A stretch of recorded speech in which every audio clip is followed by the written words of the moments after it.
കിളിക്കൂട് സീരിയലിന്റെ latest episode review ആണ് പറയുന്നത്. അങ്ങനെ കുടിച്ച് ഒട്ടും തന്നെ ബോധമില്ലാതെ ആകെ കുടിച്ച് കള്ളും കുടിച്ച് ലെക്ക് കെട്ട അവസ്ഥയിലായിരിക്കും സുധീഷ് നേരെ വീട്ടിലേക്ക് കയറി വരുന്നത്.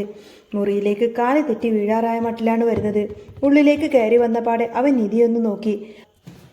അവളാണെങ്കിൽ നല്ല ഉറക്കത്തിലായിരുന്നു. ശബ്ദമുണ്ടാക്കാതെ പതിയെ പോയി അവളുടെ അടുത്തേക്ക് സുധീഷ് അങ്ങ് കയറി കിടന്നു. കുറച്ചു നേരം കഴിഞ്ഞപ്പോൾ എന്തോ ഒരു അസ്വസ്ഥത തോന്നിയിട്ടാണ് നിധി പതുക്കെന്ന് കണ്ണു തുറന്നു നോക്കുമ്പോൾ തൻ്റെ തൊട്ടരികിൽ തന്നെ സുധീഷ് കിടക്കുന്നത് കണ്ടു. പെട്ടെന്ന് തന്നെ നിധി ഞെട്ടലോടുകൂടി അവിടെ നിന്ന് അങ്ങ് ചാടി എഴുന്നേൽക്കാണ്.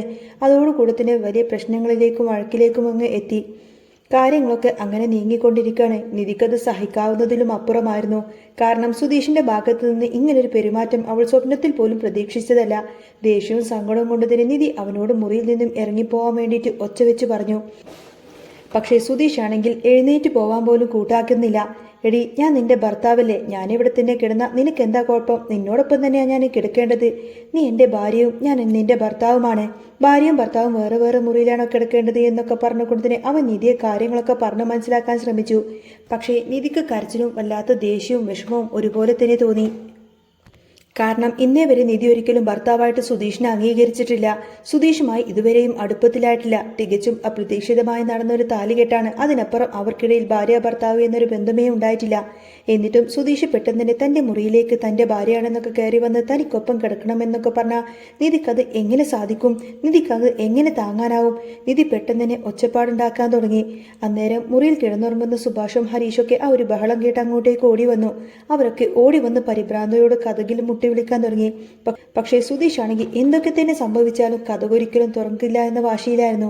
നിധി പുറത്തേക്ക് ഇറങ്ങി ഓടിയാലോ എന്നൊക്കെ പേടിച്ച് സുധീഷ് നേരത്തെ തന്നെ കഥകൊക്കെ കുറ്റിയിട്ടിട്ടുണ്ടായിരുന്നു. ഗത്യന്തരമില്ലാതെ നിധി തന്റെ സകല ശക്തിയും ഉപയോഗിച്ച് അവനെ ഒറ്റത്തള്ളങ്ങ് വെച്ചു കൊടുത്തു. അവൻ നേരെ പോയി ആ ബെഡിലേക്ക് അങ്ങ് വീണു. ആ തക്കത്തിന് വേഗം തന്നെ നിധി പുറത്തേക്ക് ഇറങ്ങി ഓട്ടമായിരുന്നു. അകത്തേക്ക് കയറി വന്ന സുഭാഷ് നല്ല കലിപ്പോടു കൂടിയാണ് സുധീഷിനോട് സംസാരിച്ചത്. പക്ഷേ കള്ളു കുടിച്ചിരിക്കുന്ന സുധീഷിന് യാതൊരുവിധ കുലുക്കവും ഉണ്ടായിരുന്നില്ല. എൻ്റെ ഭാര്യയും ഞാനും തമ്മിലുള്ള പ്രശ്നമായത്. അത് ഞാൻ അവളുടെ കഴുത്തിൽ താലി കെട്ടിയതാണ്. ഞാൻ അവളുടെ മുറിയിൽ അവളോടൊപ്പം കിടന്നുറങ്ങിയാൽ അതിലെന്താണ് മറ്റുള്ളവർക്ക് എന്താ ഇത്ര വലിയ പ്രശ്നം എന്നൊക്കെ ചോദിച്ചു കൊണ്ടിന് സുധീഷ് കുറേ അങ്ങ് ചീത്ത വിളിച്ച് പറയാനൊക്കെ തുടങ്ങി.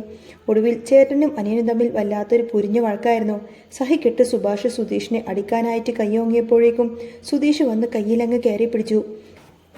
സുഭാഷിന് ഇത് സഹിക്കാൻ പറ്റാവുന്നതിലും അപ്പുറമായിരുന്നു. അയാൾ അവനെ നോക്കിയിട്ട് കുറേ അധികം ചീത്ത പറഞ്ഞെങ്കിലും പിന്നീട് തോന്നി കള്ള കുടിച്ച് ലെക്ക് കെട്ടി നിൽക്കുന്നതിനോട് സംസാരിച്ചിട്ട് യാതൊരുവിധ കാര്യവുമില്ല എന്ന്. നന്നായി മദ്യപിച്ച് വന്നിരിക്കുന്നോട് എന്ത് പറഞ്ഞിട്ട് എന്താവാനാ? ആ സമയത്തിൻ്റെ തലയിലേക്ക് ഒന്നും കയറില്ലല്ലോ. ഒരു വിധത്തിൽ ഹരീഷ് സുധീഷിനെ അവിടെ എങ്ങ് പിടിച്ചു നിർത്തി കൊണ്ടുപോകാൻ ശ്രമിച്ചു. അന്നേരം വഴക്ക് ഹരീഷും സുധീഷും തമ്മിലായി. ഹരീഷ് ആണെങ്കിൽ വിട്ടുകൊടുക്കാനൊന്നും തയ്യാറായില്ല. അങ്ങനെ അവർ രണ്ടുപേരും ഭയങ്കര വഴക്കിലായിരുന്നു. ഈ സമയം തന്നെ നിധി മാറി നിന്ന് വാ വിട്ട് കരയാണ്. നിധിക്കത് ഒട്ടും തന്നെ സഹിക്കാനേ പറ്റുന്നില്ല. നിധിക്കത് ഒട്ടും തന്നെ സഹിക്കാനായില്ല. അവൾ ഒട്ടും തന്നെ പ്രതീക്ഷിച്ചിരുന്നില്ലല്ലോ അത്. ഒരു വിധത്തിൽ ഹരീഷ് സുധീഷിനെ വലിച്ചഴിച്ച് ഹാളിലേക്ക് കൊണ്ടുവന്നു. അവിടെ കിടന്നോ എന്നൊക്കെ പറഞ്ഞുകൊണ്ട് അങ്ങനെ ആ ഒരു പായയിലേക്ക് ഒരൊറ്റ തള്ളങ്ങ് വെച്ചു കൊടുക്കുകയാണ്. നികേഷ് ആണെങ്കിൽ ഭയങ്കര വിഷമത്തോടു കൂടി തന്നെ നിധിയുടെ അടുത്തേക്ക് ചെന്നു. നിധിയടുത്തി സോറി കേട്ടോ, സങ്കടപ്പെടില്ലേ എന്നൊക്കെ പറഞ്ഞ് അവനിങ്ങനെ ആശ്വസിപ്പിച്ചു. നിധിയുടെ കണ്ണൊക്കെ ഇങ്ങനെ കരഞ്ഞ് കലങ്ങി വല്ലാത്തൊരവസ്ഥയിലായിരുന്നു നിധി. അവൾക്ക് ആകെ പേടിയായിരുന്നു. അപ്പോഴേക്കും സുഭാഷ് വന്ന് പറഞ്ഞു, പോട്ടെ മോളെ, സാരമില്ല, ഇനി ഇങ്ങനെയൊന്നും ഉണ്ടാവാതെ ഞങ്ങൾ നോക്കിക്കോളാം. മോൾ അകത്തേക്ക് പോയി കിടന്നുറങ്ങിക്കോ എന്നൊക്കെ പറഞ്ഞു. പക്ഷേ അവൾക്ക് പിന്നീട് കിടന്നുറങ്ങാൻ പോലും പേടിയായിരുന്നു. അതുകൊണ്ട് തന്നെ സുഭാഷ് പറഞ്ഞു, പേടിക്കൊന്നും വേണ്ട മോളെ, ഞങ്ങളൊക്കെ ഇവിടെ തന്നെയില്ലേ, കതക് കുറ്റിയിട്ട് നീ കിടന്നാൽ മതി എന്നൊക്കെ പറഞ്ഞു. അന്ന് രാത്രി വരെ നിധി ഒരിക്കലും കതക് കുറ്റിയിട്ടുണ്ടായിരുന്നില്ല. കാരണം ഈ വീട്ടിൽ ആരെയും പേടിക്കാനൊന്നുമില്ലെന്നും ആരും തന്നെ ഉപദ്രവിക്കില്ലെന്നും തൻ്റെ മുറിയിലേക്ക് ആരും അനുവാദമില്ലാതെ കയറി വരുന്നില്ല എന്നൊക്കെ ഒരു വിശ്വാസമായിരുന്നു അവൾക്ക്. സുധീഷ് ഇങ്ങനെ മദ്യപിച്ച് വന്ന് വലിയൊരു പ്രശ്നമുണ്ടാക്കുമെന്ന് അവൾ സ്വപ്നത്തിൽ പോലും വിചാരിച്ചിരുന്നതല്ല. മുറിയിലേക്ക് തിരികെ പോയപ്പോൾ നിധിക്ക് പേടി കൊണ്ട് കിടന്നുറങ്ങാനേ പറ്റിയില്ല. കതക് തല്ലിപ്പൊളിച്ച് സുധീഷ് വീണ്ടും തൻ്റെ അടുത്തേക്ക് വരുമോ എന്നൊരു ഭയം അവളെ വല്ലാതെ അലട്ടി. ഈ സമയത്തിന് സുഭാഷ് ആണെങ്കിൽ നല്ല ദേഷ്യത്തിൽ ഇങ്ങനെ നിൽക്കുമായിരിക്കും. അവൻ ഹാളിനടുത്തേക്ക് വന്നപ്പോഴേക്കും സുധീഷ് അവിടെ കിടന്ന് ഓരോന്നിങ്ങനെ പിറുപിറുത്തുകൊണ്ടിരിക്കുകയാണ്. എനിക്ക് അവൾ ഇഷ്ടമാണ്, അവൾ എൻ്റേതാണ്, അവൾ എൻ്റെ ഭാര്യയാണെന്നൊക്കെ ഇങ്ങനെ പറഞ്ഞുകൊണ്ടേയിരിക്കുകയാണ്. ഇതൊക്കെ കേട്ടപ്പോൾ തന്നെ ഹരീഷിന് അങ്ങ് കലി ഇളകി. ഒരൊറ്റൊന്നും കൊടുത്താലുണ്ടല്ലോ, ഇറക്കി വിട്ടാലുണ്ടല്ലോ എന്ന് സുഭാഷ് ഏട്ടാന്നൊക്കെ ചോദിക്കും. പക്ഷേ സുഭാഷ് അവനെ തടഞ്ഞു. വേണ്ടടാ, പോട്ടെ, അവനെ ഇപ്പം തല്ലിയിട്ടോ കാര്യങ്ങളൊക്കെ പറഞ്ഞു മനസ്സിലാക്കാൻ ശ്രമിച്ചിട്ടോ ഒരു കാര്യവുമില്ല. അവൻ നല്ല മദ്യലഹരിയിലാണ്. നാളെ ഏതായാലും നേരം വിളിക്കട്ടെ എന്ന് പറയും. നികേഷിനും സങ്കടം സഹിക്കാനായില്ല. സുധീഷേട്ടൻ ഇത്ര വൃത്തികെട്ടവനാണെന്ന് ഞാൻ വിചാരിച്ചില്ല. പാവം നിധിയെടുത്തി ആകെ പേടിച്ചു പോയി എന്നൊക്കെ അവൻ പറഞ്ഞു. അങ്ങനെ പിറ്റേ ദിവസം രാവിലെ ആയി. സുഭാഷും നിധി എഴുന്നേറ്റ് വരുമെന്നൊക്കെ കരുതിയിട്ട് ഇങ്ങനെ കാത്തു നിൽക്കാണ്. സുഭാഷ് ചെന്ന് നിധിയുടെ മുറിയിൽ ഇങ്ങനെ കതകിൽ മുട്ടി. അപ്പോഴേക്കും നിധി വിളിച്ചു പറഞ്ഞു, എന്താ സുഭാഷ് ഏട്ടാ? ദാ ഞാൻ വന്നോളാമെന്ന് പറയും. ആ സമയത്ത് തന്നെ ഹരീഷ് അങ്ങോട്ടേക്ക് വന്ന് ചോദിച്ചു, അല്ല നിധിയെടുത്തി ഇതുവരെ എഴുന്നേറ്റില്ലേ എന്ന്. രാവിലെ എഴുന്നേറ്റ് കുളിയൊക്കെ കഴിഞ്ഞ് ബാത്റൂമിൽ നിന്ന് വന്നതിന് ശേഷം അവൾ കതകടച്ചതാണ്, പിന്നെ തുറന്നിട്ടില്ല. അതാ ഞാനിപ്പോൾ മുട്ടിയത് എന്ന് സുഭാഷ് പറഞ്ഞു. ഇന്നലത്തെ ആ ഒരു സംഭവം ആർക്കാണെങ്കിലും സഹിക്കാൻ പറ്റുന്ന കാര്യമില്ലല്ലോ. ഇത്തിരി കഴിഞ്ഞപ്പോൾ നിധി അങ്ങോട്ടേക്ക് ഇറങ്ങി വന്നു. ആ സമയത്തിന് നികേഷും അങ്ങോട്ടേക്ക് വന്നു. നിധിയെ കണ്ടപാട് സുഭാഷ് ചോദിച്ചു, ഇതെന്താ മോളെ, ഇന്ന് നീ നേരത്തെ പോവാണോ എന്ന് ചോദിക്കും. അതെ, എനിക്കിന്ന് കുറച്ച് നേരത്തെ പോകണമെന്ന് നിധി മറുപടി പറഞ്ഞപ്പോൾ ഞാനും കൂടെ വരാമെന്ന് നികേഷ് പറഞ്ഞു. ഏയ് സാരമില്ല, നിനക്ക് കോളേജിൽ പോവാനുള്ളതല്ലേ, ഇനി സമയമുണ്ടല്ലോ, ഞാൻ പതുക്കെ പോയിക്കോളാം, നീ വരണ്ട എന്ന് നിധി പറഞ്ഞു. അല്ല, തനിച്ചു പോകുന്നത് കൊണ്ട് ഞാൻ വരാമെന്ന് അവൻ പറഞ്ഞുവെങ്കിലും നിധി സ്നേഹത്തോടെ തന്നെ അത് നിരസിച്ചു. ഉച്ചക്ക് കഴിക്കാൻ ചോറും കറിയും ഒക്കെ എടുത്തില്ലല്ലോ, പോരാത്തതിന് രാവിലത്തെ ബ്രേക്ക്ഫാസ്റ്റും കഴിച്ചില്ല, എന്തെങ്കിലും കഴിച്ചിട്ട് പോയാൽ പോരെ എന്ന് സുഭാഷ് സ്നേഹത്തോടെ നിർബന്ധിച്ചു. വേണ്ട സുഭാഷ് ഏട്ടാ, എനിക്കിത്തിരി നേരത്തെ തന്നെ പോകണമെന്ന് അവൾ തീർത്തും പറഞ്ഞു. അപ്പോഴേക്കും ഹരീഷ് ചോദിക്കുന്നുണ്ട്, ഇന്നലത്തെ രാത്രിത്തെ പ്രശ്നം കാരണമാണോ ഇന്ന് നിധിയെടുത്തി മറുപടി ഒന്നും പറയാതെ രാവിലെ തന്നെ ഇവിടെ നിന്നും ഇറങ്ങിപ്പോകുന്നത് എന്നൊക്കെ. ഹരീഷ് ദേഷ്യത്തോടെ പറഞ്ഞു, കണ്ടില്ലേ, നിധിയെടുത്തി സങ്കടപ്പെട്ടുകൊണ്ടാ പോയത്, എല്ലാത്തിനും കാരണത അവൻ ഒറ്റൊരുത്തനാണ്, സുധീഷാണ് എന്നൊക്കെ പറഞ്ഞ് അവനോട് എനിക്ക് നല്ല ദേഷ്യം വരുന്നുണ്ട് സുഭാഷ് ഏട്ടാന്നൊക്കെ പറയും. കുറച്ച് കഴിഞ്ഞപ്പോൾ സുധീഷ് പതുക്കെ കണ്ണൊക്കെ തിരുമ്പി എഴുന്നേറ്റ് വരണേ. തലേ ദിവസത്തെ ഹാങ് ഓവർ അവനെ വിട്ടുമാറിയിട്ടുണ്ടായിരുന്നില്ല. തലക്കൊക്കെ വല്ലാത്തൊരു ഭാരവും പെരുവരിപ്പും. സുധീഷ് ഹരീഷിനെ കണ്ട് എന്തൊക്കെയോ സംസാരിക്കാൻ നോക്കിയെങ്കിലും ഹരീഷ് അവനെ മൈൻഡ് പോലും ചെയ്തില്ല, അങ്ങനെ നടന്നുപോയി. എന്താണ് നിനക്ക് എന്നെ കണ്ടിട്ട് മൈൻഡില്ലാത്തത് എന്ന് സുധീഷ് ചോദിച്ചപ്പോൾ, അയ്യോ നിന്നെ ഞാൻ മൈൻഡ് വെക്കൊന്നും വേണ്ട, മിണ്ടാതെ പോടാ. ഹരീഷ് അവിടെ നിന്നും എഴുന്നേറ്റ് പോയി. അപ്പോഴാണ് സുധീഷിന് തലേ ദിവസത്തെ കാര്യങ്ങളൊക്കെ ഇങ്ങനെ ഓർമ്മ വരുന്നത്. എന്ത് പറ്റിയെന്ന് അവനിങ്ങനെ ചിന്തിച്ചു. അവൻ നേരെ അടുക്കളയിലേക്ക് ചെന്നപ്പോൾ സുഭാഷ് ജോലിക്ക് പോകാനുള്ള കൊണ്ടുപോകാനുള്ള ഭക്ഷണങ്ങളൊക്കെ എടുത്ത് കവറിലാക്കുന്നുണ്ടായിരുന്നു. സുഭാഷ് ഏട്ടാ എന്ന് വിളിച്ചുകൊണ്ടതിന് സുധീഷ് അടുത്തേക്ക് ചെന്നു. തിരിഞ്ഞു നോക്കിയ സുഭാഷ് കട്ടക്കലിപ്പിൽ പറഞ്ഞു, ഒന്നും മിണ്ടാതെ പോടാ അവിടുന്ന്. എടാ നിനക്ക് നാണമുണ്ടാടാ, നിന്നെക്കുറിച്ച് ഓർത്തപ്പോൾ എനിക്ക് നാണക്കേട് തോന്നുകയാണ്. ഇത്രയും വൃത്തികെട്ടവനെ ഞാൻ എൻ്റെ ജീവിതത്തിൽ കണ്ടിട്ടില്ല എന്ന് പോലും സുഭാഷ് ഇങ്ങനെ അലറിക്കൊണ്ട് പറഞ്ഞു. സുഭാഷ് ഏട്ടാ ഇങ്ങനെയൊന്നും പറയരുതേ എന്ന് സുധീഷ് പറഞ്ഞെങ്കിലും നീ മിണ്ടിപ്പോവരുതേ എന്ന് പറഞ്ഞ് സുഭാഷ് വേറെ പുറത്തേക്ക് ഇറങ്ങാൻ നോക്കി. സുധീഷ് പിന്നാലെ ചെന്ന് സോറി സുഭാഷ് ഏട്ടാ എന്നൊക്കെ പറഞ്ഞു. പിന്നെ സുഭാഷ് വിട്ടില്ല. നീ എന്നോട് സോറി ഒന്നും പറയണ്ട, അത്രക്ക് വലിയ കാര്യമാണല്ലോ നീ ഇന്നലെ രാത്രി ചെയ്തു വെച്ചിരിക്കുന്നത്. എടാ നിനക്ക് നാണമുണ്ടെങ്കിൽ നീ ഇങ്ങനെയൊക്കെ ചെയ്യുമായിരുന്നോ? നീ തന്നെ നിന്റെ വില കളഞ്ഞില്ലോടാ. ആ പാവം പെൺകൊച്ച്, അവളെ നീ ചതിച്ചല്ലോടാ. അവളെക്കുറിച്ച് നീ എന്തെങ്കിലും ചിന്തിച്ചോ? ഇനി എന്ത് ധൈര്യത്തിലാടാ അവൾ ഇവിടെ കയറി കിടക്കുന്നത്? അതൊരു പാവം പെണ്ണായത് കൊണ്ട് രക്ഷപ്പെട്ടു, അല്ലെങ്കിൽ നിന്റെ കാരണം അവളങ്ങ് അടിച്ചു പൊട്ടിച്ചേനെ എന്നൊക്കെ സുഭാഷ് പറഞ്ഞു. അത് പിന്നെ സുഭാഷ് ഏട്ടാ എന്നൊക്കെ പറഞ്ഞ് സുധീഷ് ഇങ്ങനെ ന്യായീകരിക്കാൻ നോക്കി. എടാ നിന്നെ പ്രേമിച്ച് കല്യാണം കഴിച്ചതാണോ അവൾ? അല്ലല്ലോ. നിനക്ക് കാര്യങ്ങളൊക്കെ വ്യക്തമായിട്ട് അറിയാവുന്നതല്ലേ, പിന്നെ നീ എന്ത് ധൈര്യത്തിലാടാ ഇതൊക്കെ ചെയ്തത്? നിന്നെപ്പോലെ ഒരുത്തനെ ഏത് പെണ്ണാടാ ഇഷ്ടപ്പെടുന്നത്? നിന്റെ സ്വഭാവം വെച്ചുകൊണ്ട് തന്നെ അവൾ ഒരിക്കലും നിന്നെ ഇഷ്ടപ്പെടാൻ തോന്നുന്നില്ല എന്നൊക്കെ പറയും. ആ സമയത്ത് തന്നെ ഹരീഷ് അങ്ങോട്ടേക്ക് വന്നു പറഞ്ഞു, പറഞ്ഞിട്ടൊന്നും കാര്യമില്ല സുഭാഷ് ഏട്ടാ, അതങ്ങനെയാണ്, ഇന്നലെ മദ്യം തലക്ക് പിടിച്ചിരിക്കുമായിരുന്നല്ലോ, വാ നമുക്ക് പോവാമെന്നൊക്കെ പറഞ്ഞ് അവരവിടെ നിന്നും പോയി.